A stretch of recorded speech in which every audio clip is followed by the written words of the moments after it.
Após a vitória em Endor, a galáxia estava completamente exausta, quebrada e machucada de tanta guerra e tirania do Império Galáctico.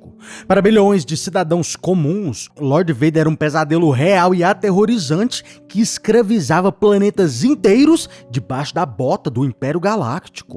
A própria Leia Organa já foi duramente torturada por ele e foi forçada até mesmo a ver o seu amado planeta natal pacífico de Alderaan virar poeira cósmica na escuridão do espaço da galáxia. Mesmo sabendo, tendo a certeza que o seu pai se redimiu no final de sua vida jogando o Imperador no poço do reator na Estrela da Morte, a Leia ainda assim, ela simplesmente não conseguia aceitar isso de uma forma completa no seu coração. Era um fardo emocional gigantesco e diário que ela carregava nas costas todo santo dia. Então, a família Skywalker tomou uma decisão que é totalmente compreensível, cara. É manter o silêncio absoluto. Eles achavam que as vítimas do Império jamais entenderiam a complexidade dessa relação. E além disso, a Leia Organa também queria proteger o seu filho, o jovem Ben Solo. Ela sentiu que o garoto, ele tinha uma luz muito forte, mas que também tinha uma sombra assustadora que vivia dentro dele. Ela e o Han Solo planejavam contar a verdade apenas quando ele fosse maduro o suficiente para conseguir lidar com essa informação. Só que a política da galáxia, ela tinha outros planos muito mais cruéis.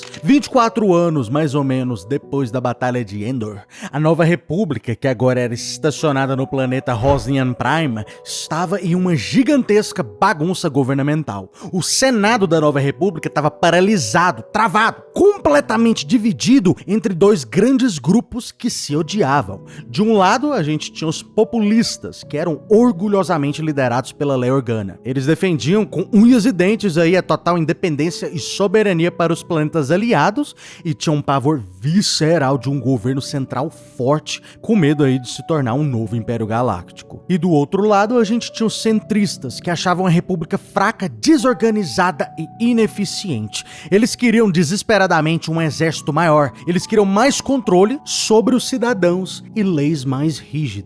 Como o governo não avançava de forma alguma, eles criaram então a brilhante ideia do cargo de o primeiro senador, um líder supremo para unificar tudo ali. A candidata favorita de todo mundo era, sem dúvidas, a Leia Organa. Ela era uma heroína de guerra incontestável e tinha uma ficha que era completamente limpa. Essa vitória iminente apavorou no mesmo instante os centristas. Eles precisavam eliminar ela de alguma forma. A Leia, nessa época, tinha uma inimiga silenciosa e incrivelmente perigosa. Ela se chamava Lady Carice Sindian. Ela era uma senadora centrista ali super snob e secretamente era também uma agente leal à Primeira Ordem. Por um acaso do destino, então, durante uma viagem diplomática de rotina ao planeta Biren, a Carice, ela acessou um cofre secreto da antiga família real de Alderaan e lá dentro das catacumbas ela encontrou algo que parecia inofensivo, uma simples caixa de música feita de madeira. E essa caixinha originalmente pertencia ao falecido Bail Organa. Anos antes, durante os dias mais sombrios da guerra, o Bail Organa, ele sabia que corria grande risco de vida lutando contra o Império Galáctico. E para garantir que a Leia descobrisse a verdade absoluta através dele mesmo e não por inimigos,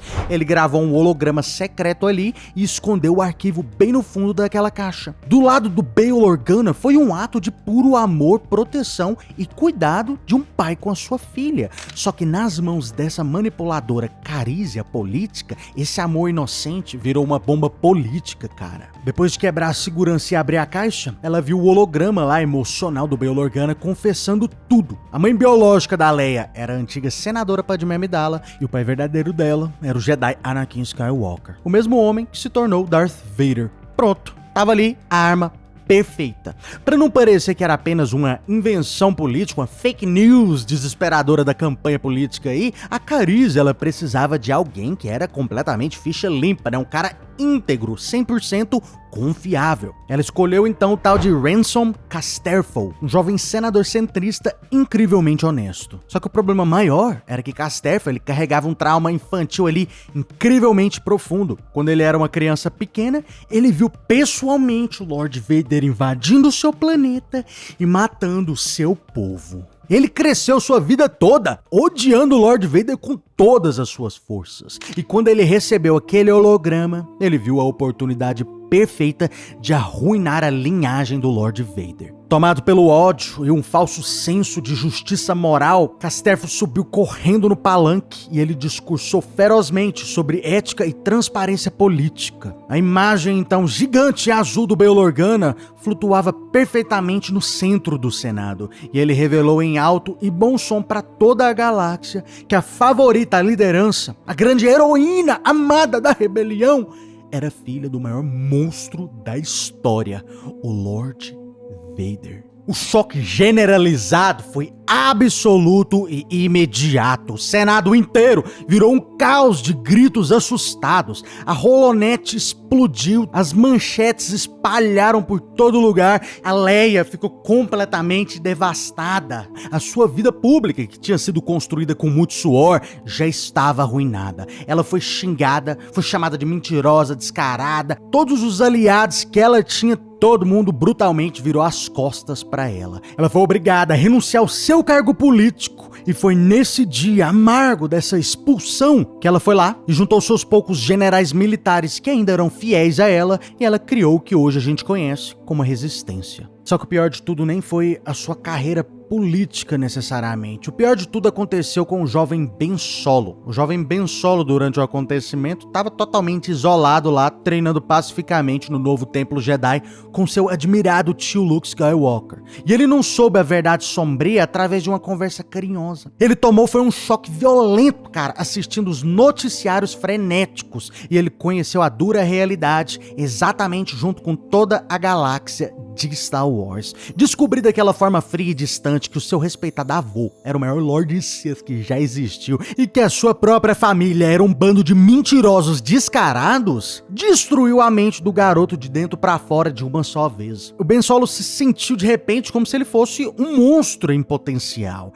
e foi exatamente essa brecha monumental e perigosa que o líder supremo Snoke foi lá. Ele precisava só disso. Ele foi lá nessa brechinha e entrou na mente, entrou no psicológico do garoto. Dali pra frente, meu amigo, foi fácil demais convencer o Ben Solo. Ele já tava odiando a sua família, e o Snoke, claro, ofereceu pra ele todos os benefícios dignos de um verdadeiro Lorde Sombrio. No dia quando o Luke chegou então diante do Ben Solo, meio que ameaçando matar o garoto, aquele foi o momento exato que o Ben Solo simplesmente estava esperando para finalmente surtar e tacar fogo em tudo. Mas me diz aí nos comentários, gente, o que vocês acharam dessa história trágica aí? E se você gostou do vídeo, cara, não se exponha publicamente, curta e se inscreva, tá? Caso contrário... Você está no conselho, mas não o consagramos mestre Jedi.